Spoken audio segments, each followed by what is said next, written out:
Are you feeling overwhelmed with all of the stuff piling up around your home? Well, if you've been in your house for years, it's easy to accumulate things that, they end up taking over all of your space. Now, the good news is that decluttering, it doesn't have to be a stressful process. In fact, with a little focus and some practical steps, you can clear out the unnecessary clutter and feel more in control of your space. And so in today's video, I'm going to give you 5 actionable tips to help you declutter and to downsize faster. And by the way, these are not going to be just generic tips. They're designed to work on the things that you guys tend to accumulate. Things like tools, electronics, sports gear, and so much more. And be sure to stick around until the end of the video because the last tip is often overlooked, but it can make a big difference in keeping your space very well organized. So let's go ahead and jump in. The first one is about putting everything into its proper place. Now, we're going to be starting really simple here. It's one of the fastest ways to begin decluttering, and that is to put everything where it actually belongs. And I mean everything. As you start this process, you're going to quickly notice 2 things. Some items don't have a proper place, and some things are just sitting around completely unused.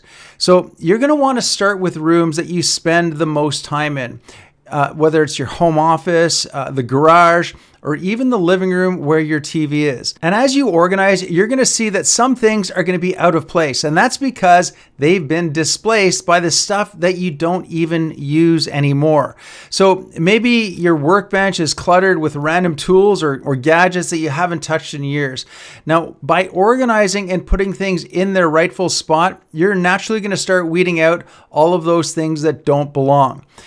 And by the way, just a quick tip here, you do not want to begin with your basement or your attic if you have one, because those places, they tend to be dumping grounds for a lot of stuff. So what I suggest is that you focus on the rooms where you spend most of your time and then work your way out. Number 2 is to get rid of duplicates. You'd be surprised at how much space duplicates take up. So think about it. How many of the same power tools, electronic accessories, or even sports gear do you really need? I've seen guys that have 3 different power drills, 4 laptops, and a dozen remote controls in their drawer for devices that don't even work anymore. So take an inventory of what you've got multiple of, whether it's tools, electronics, or even your camping gear. Keep the best 1 or 2 of those things and get rid of the rest. Just let it go. You're likely not going to use, 3 different sets of wrenches or every single computer monitor that you have ever owned. And if you're hanging on to these things just in case, you want to ask yourself how often you've actually needed those extra items in the past year. It's probably not as often as you might have thought. Am I right? By the way, guys, if you're new to this channel, my name is Glen Hopkins, and I create videos all about Canadian real estate and my local market of Surrey and the Fraser Valley, BC.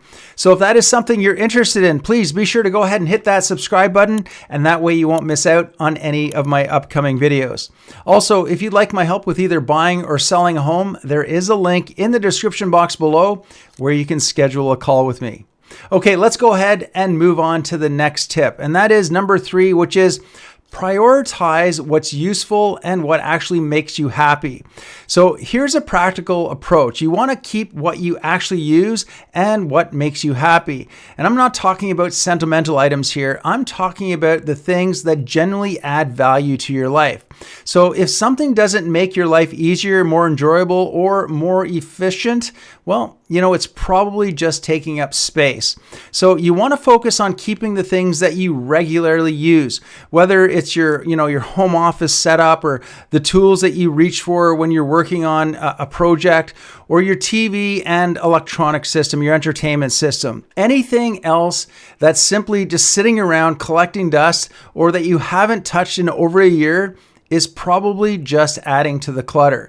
And this also goes for your hobbies, guys, okay? If you're, into mountain biking like I am, for example, keep the bike and the gear that you use regularly. And if there's older gear that you never touch, or, you've upgraded and no longer use that older stuff, it's time to let it go. Next up, I want you to address unfinished projects. Now, this one, it hits home for a lot of guys. Unfinished projects, we all have them, right? Maybe it's the bathroom renovation you started a year ago, the car you've been, meaning to work on that's sitting in your garage, or that home gym that you never got around to completely setting up. These things sit there unfinished, taking up both physical and mental space.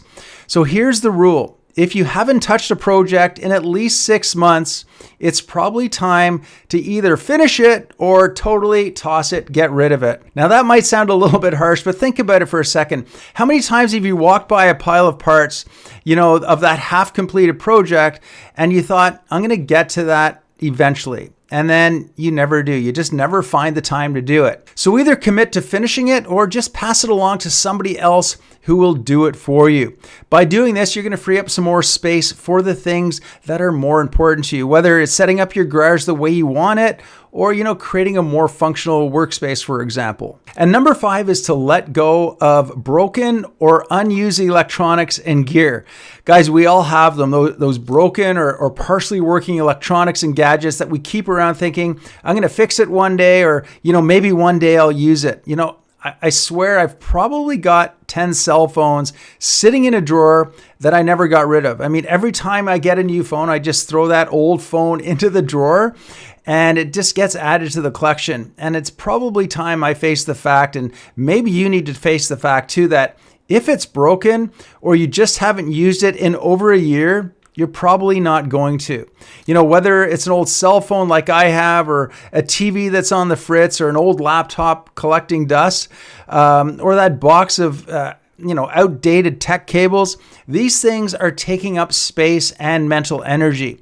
And in today's world, it's easier and probably often cheaper to replace and upgrade those things rather than to try and repair, older electronics. And the same rule is going to apply for tools and sports equipment. If something's been sitting there broken or unused for more than a year, it's time to either fix it or completely get rid of it, because chances are you've already found a workaround or a replacement, and the old item, it's just taken up space. So I guess the bonus tip would be that if you haven't touched it in 12 months, it's time to let it go. Just get rid of it. Now, this rule is going to be gold when it comes to decluttering, especially with things like electronics, tools, and even old hobbies.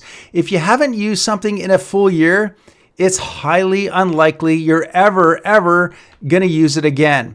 Whether it's that old tablet, camping gear you haven't used in years, or workout equipment that's been gathering dust, it's time to get rid of it. If it's been sitting around untouched for 12 months, let's face it, it's not serving you. And I know it can be tough to part with some of these items, especially if they have some sort of a sentimental value. But trust me, letting go of things you don't actually use is going to give you more room for what actually matters. And it's going to create a cleaner and a more functional space for you. So guys, I hope that helped. Don't forget, go ahead, hit that subscribe button. And if you have any questions about buying or selling a home, feel free to connect with me using the link in the description box below. Otherwise, I will see you on the next video.